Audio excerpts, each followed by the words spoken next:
Bonjour. Tu as aimé l'histoire de Marie et de sa rencontre avec les petits renardeaux, n'est-ce pas? Alors aujourd'hui, je vais te raconter une autre aventure de Marie.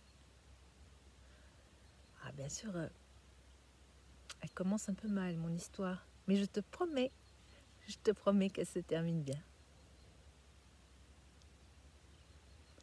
Alors Marie est toujours confinée, elle est à la maison et elle fait ses devoirs. Et ça l'ennuie profondément. Je vais te raconter la suite. Assise à la table de la cuisine, juste à côté de la fenêtre, Marie relit pour la 3e fois l'énoncé du problème de mathématiques. Je pars de chez moi à 15h30. J'arrive à 16h15 à la boulangerie. Combien de temps ai-je mis pour faire le trajet? Agacée, l'enfant ébouriffe ses cheveux d'une main nerveuse. Elle ne comprend pas l'utilité de calculer le temps. Le temps s'écoule, se prend, se donne, s'offre, se gagne ou se perd, et parfois s'arrête. Mais lorsqu'il est passé, à quoi bon s'y attarder? Vagabond, paisiblement allongé à ses pieds, laisse échapper un soupir, attendant impatiemment que sonne l'heure de la détente et du jeu. « Tu as de la chance, toi, lui reproche Marie. Tu n'as pas besoin de refaire tes devoirs. » Prudemment, Vagabond fait mine de ne pas comprendre.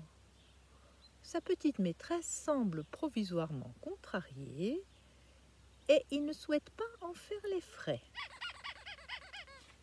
La vérité, c'est que Marie n'aime pas beaucoup l'école. Elle préfère parcourir la campagne au gré de sa fantaisie et suivre les chemins creux bordés de haies buissonnantes où la vie palpite, où le sureau et l'aubépine abritent toutes sortes d'oiseaux qu'elle reconnaît à leur chant devenu familier. La crécelle de la bergeronnette grise, le pépiment du moineau ou de la citelle, la délicieuse litanie de la fauvette, le doux clapotis du verdier, les harmonieuses vocalises du chardonneret, le grisonnement entêtant de la gentille alouette. Parfois, la petite fille improvise une conversation avec une mésange charbonnière. « Titi, titi, titi » fait l'oiseau. « Titi, titi, titi » lui répond Marie. « Titi, titi, titi » reprend la mésange, à la grande joie de l'enfant qui éclate d'un rire frais et cristallin. Bam! Tout à coup, un violent choc provenant de la fenêtre la fait sursauter. Oh, Marie n'aime pas du tout ce bruit, qu'elle ne connaît que trop bien.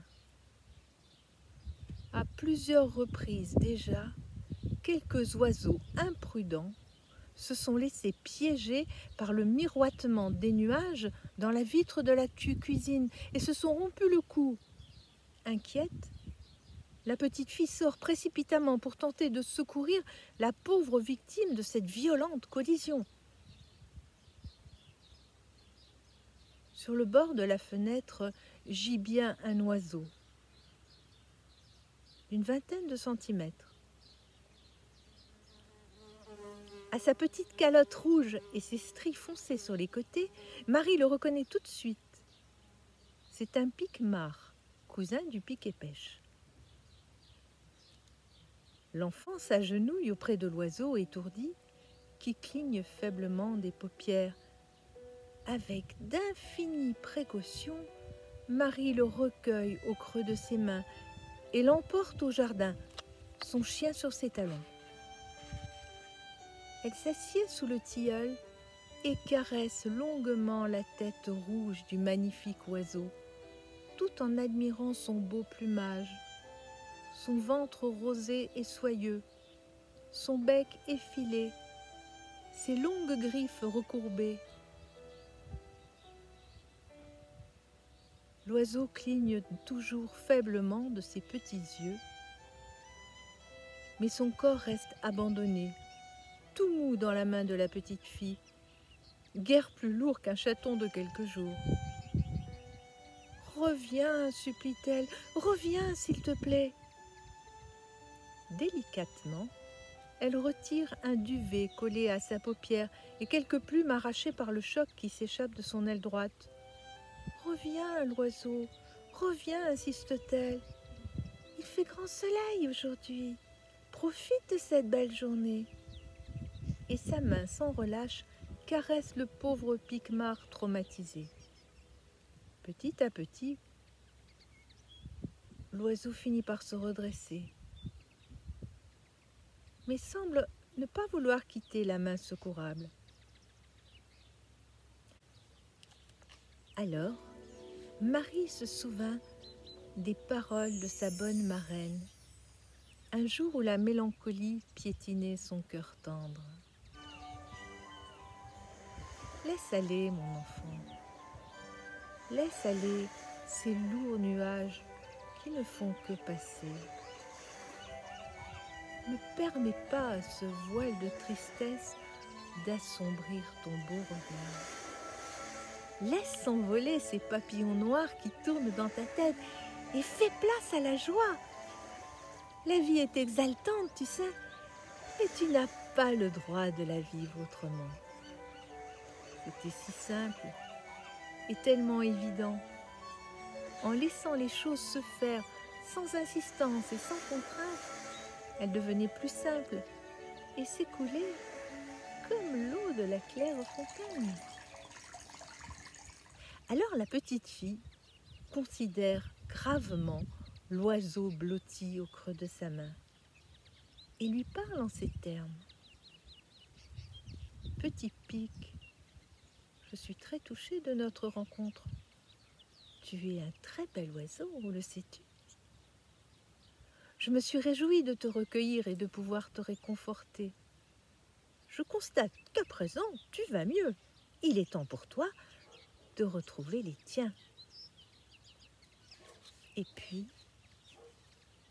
elle élève doucement ses mains à hauteur de son visage et dépose un doux baiser sur la tache rouge au sommet de la tête de son protégé en concluant « Envole-toi, bel oiseau, va, je te laisse aller, je te laisse aller, je te laisse aller, je te laisse aller, je te laisse aller. » Elle répète cette dernière phrase encore et encore jusqu'au murmure.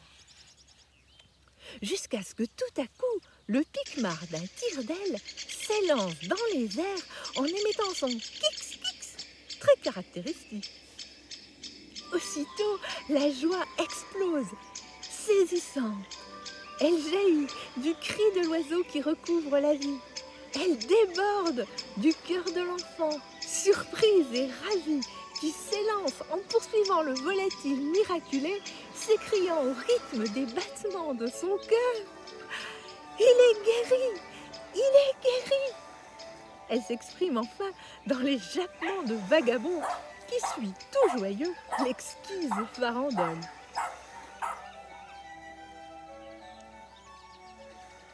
Lorsque l'euphorie de ce moment précieux se sera dissipée, Marie retournera à ses devoirs et se concentrera avec application sur son exercice, sans rébellion et sans contrainte, juste avec l'intention de faire de son mieux. Voilà, mon histoire est terminée. J'espère qu'elle t'a plu. Fais-moi le savoir. Je te fais de gros bisous. Prends soin de toi. À bientôt.